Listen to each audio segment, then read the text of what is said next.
Ćao, u ovom Blender tutorialu ćeš naučiti nešto o sljedećim modifijerima: Solidify, Ray, Boolean, Mirror i Weighted Normals. U prošlom snimku smo pričali o Subdivision Surfaceu, Bevelu i Multi-Resolution modifijeru. Međutim, ajmo da uskočimo, stisnut ću samo N, ići ću ovdje na Screencast Keys 1, tako da vi možete da vidite tačno šta klikćem. Skalirat ću ovo na Z osi, znači S, Z 0.1 i S, Shift Z 6. Šta radi Shift Z? Znači mi skaliramo po svakoj osi 7Z. Dakle, još nismo koristili nijedan modifier, međutim mi ćemo to sada uraditi. Kao prvo, bacit ćemo jedan cilindar, međutim mi taj cilindar nećemo baciti direktno, nego ćemo ići na Circle i mi ga sada ne vidimo. Ići ćemo ovdje na Wireframe, Shading i ja ću sada da ga pomerim malo gore. Znači stisnut ću 1, G, Z i prilike ovako.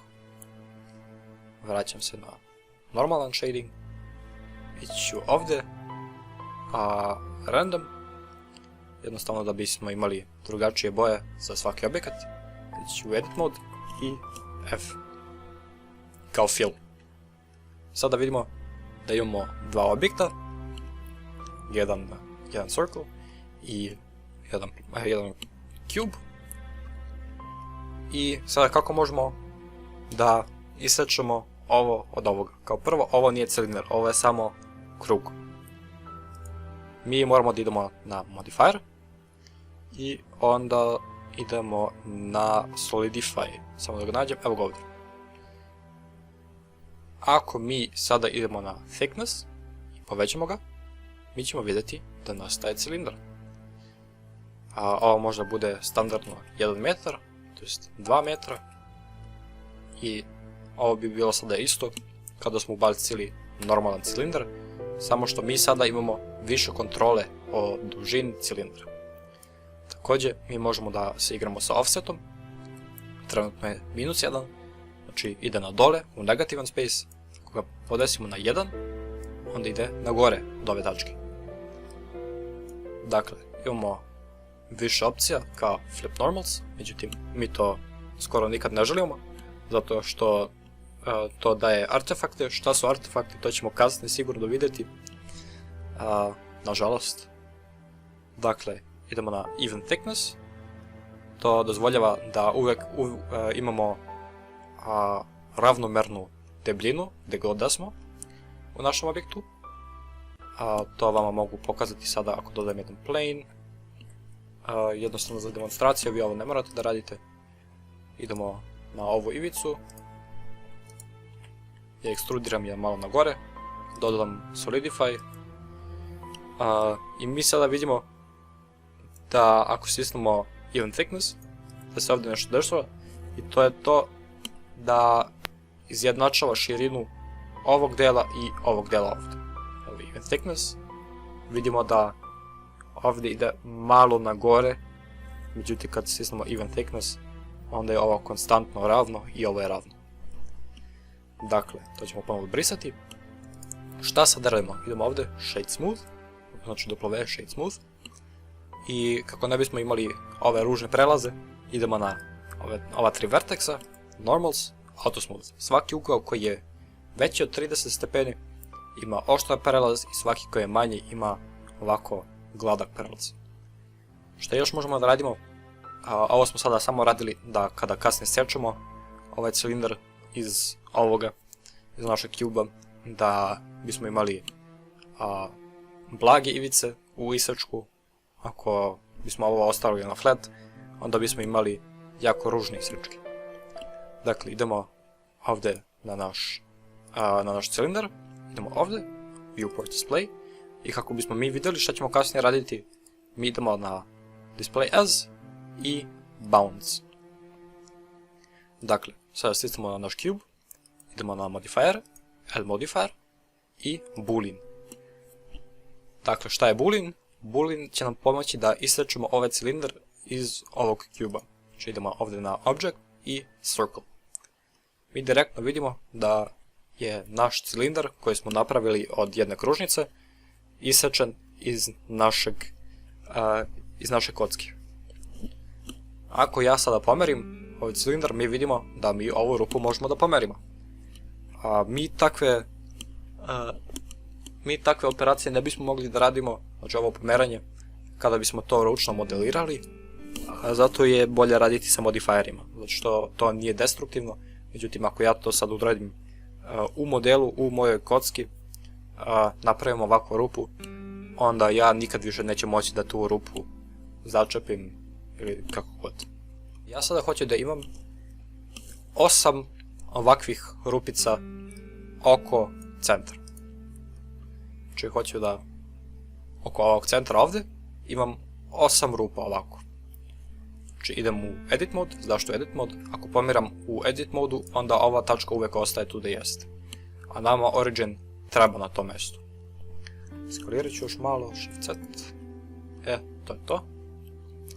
Dakle, sada mi bismo naravno mogli da idemo Shift D, R, Z i 45 i to bi nam dalo ugao 45 stepeni i onda to radimo 8 puta, imamo 8 rupica na istoj distanci. Međutim, postoji lakši način. To je array. Mi vidimo da kad stisnemo na array, mi dobijamo direktno 2 rupice, možemo i više, i da jedna rupica nastaje tu, da druga prestaje. To je zato što imamo ovdje relative offset, njega možemo da promenimo. Ako napravimo stavim na 1,1, onda imamo malo više mesta. Relative offset je zato što on uzima, naprimjer, prečnik ovoga i posle jednog prečnika, to je sada 1,1 prečnika, on stavlja drugi objekat. Pa ponovo 1,1 prečnik i onda sljedeći. Međutim, ja ću sad staviti ponovo na 1 i imamo više opcije. Imamo i constant offset, znači isto to, samo mogu da kažem hoću da imam sljedeću rupicu posle 1 metra, 2 metra, 3 metra, kako god.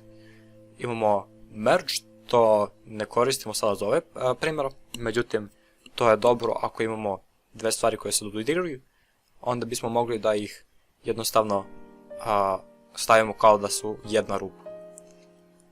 Dakle, onda imamo ovdje object offset, što ćemo sada i koristiti. Stisnut ćemo object offset, isključit ćemo relative offset i idemo sada na sljedeće.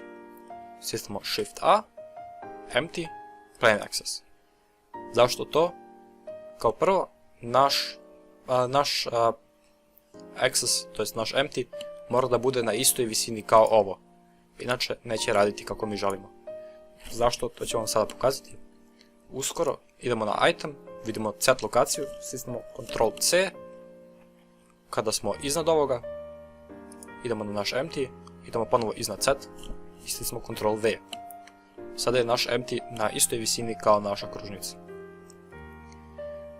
Ako sada idemo na ovaj object offset i biramo naš empty, mi vidimo da se ništa nije promenilo, međutim mi ako sada stisnemo R, Z, 45, mi vidimo da isto kao malo pre imamo na svaki 45 stepeni jednu iteraciju, znači jedan isečak. Ako mi sad idemo na array i stavimo na 8, mi vidimo da imamo 8 isečka na istoj distanci od centra. Znači, ako mi sada uzimamo ovaj empty i skaliramo ga na dole, onda vidimo da posle svake iteracije postaje malo manji krug. Međutim, ja to sada ne želim. I ako promenim ovo, da bude, na primjer, u rotaciji još 45 stepeni, onda nećemo ništa dobiti. Tako da mi ovo možemo da rotiramo koliko god mi hoćemo, kako god nam se to sviđa, međutim 45 stepeni za 8 isečka je pravilan broj. Dakle, mi ovo sada ponovo možemo da skaliramo kako god mi to hoćemo, zajedno sa našom empty-em i nećemo imati problema. Ako mi pomeramo naš empty, mi isto dobijamo veći razmak posle svake iteracije. Znači, to je object offset koji smo ovdje koristili. sve se dešava na osnovu ovog objekta. Zašto smo birali empty, a ne neki drugi objekat? Jednostavno zato što se empty ne vidi kada renderujemo. Dakle, šta sada imamo? Imamo solidify, imamo array, sada ide, to jest imamo i boolean, sada idemo na bevel. Bevel smo radili u prošlom snimku, zato koje sada neću ni objasniti, samo ću ga staviti da bismo imali malo blaže ivice. Ići ću na sve, Ctrl A, rotation scale. Sad ovdje moram ponovo rset 45. Kada stisnete na play rotation scale, onda se ovo resetuje na 0 i nećete imati ponovo vaše iteracije, tako da morate da vratite, znači rset i 45. Ili koja god osa se vama sviđa. Dakle, imamo sada... bevel sam stavio na pogrešan objekt. Idemo na našu kocku, idemo na bevel i vidimo da dobijamo blaže ivice. To se meni sviđa. Ajmo... Tako mi se sviđa. Stisnemo W, Shade Smooth. I ovo su artefakti. Stavit ću Matcap, da bismo bolje vidjeli. Evo ovaj. Ove linije, one će se vidjeti u renderu i mi vidimo šta one rade. Dobijemo distorcije na našem objektu koje nisu lepe, vidimo da reflekcije nisu dobre. Tako da mi moramo to da popravimo sad. Kako to radimo? Idemo na naš cube, Auto Smooth. Vidimo da ima neka mala promjena, da je malo bolje, međutim nije skroz dobro. Znači imamo bevel, to uvijek koristimo kada koristimo ovaj naš boolean. I šta sljedeće radimo kako bismo dobili ravnu projekciju, to je bez artefakta, idemo na add modifier i weighted normals. Mi direktno vidimo po ovoj refleksiji beloj da nema više nikakvih artefakta. Dakle, međutim ovo mora da ide redom. Prvo ide boolean, pa onda bevel, pa onda weighted normals. Ako stavimo weighted normals iznad booleana, to nama ne pomaže. Weighted normals uvijek ide na kraj, a bevel uvijek ide posle booleana. Dakle, idemo ponovo na naš objekat. Nećemo više matcap, pošto sad znamo da nema više nikakvih distorcija. I sada hoću da dodam jedan cube. I taj cube hoću da sečem sa svih strana. Znači ponovo idem u edit mode i onda ga pomeram.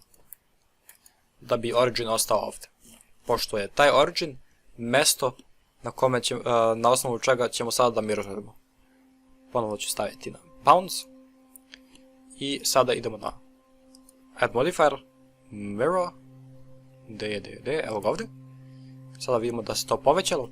Kada idemo u edit mode i kucamo ovo, on cage, mi vidimo da imamo sada dva cuba i to po x osi. Znači, ovo je kao centralna linija. Ako ja ovaj origin pomerim, centralna linija će biti negdje drugdje i to znači da bismo dobili drugačiji mir.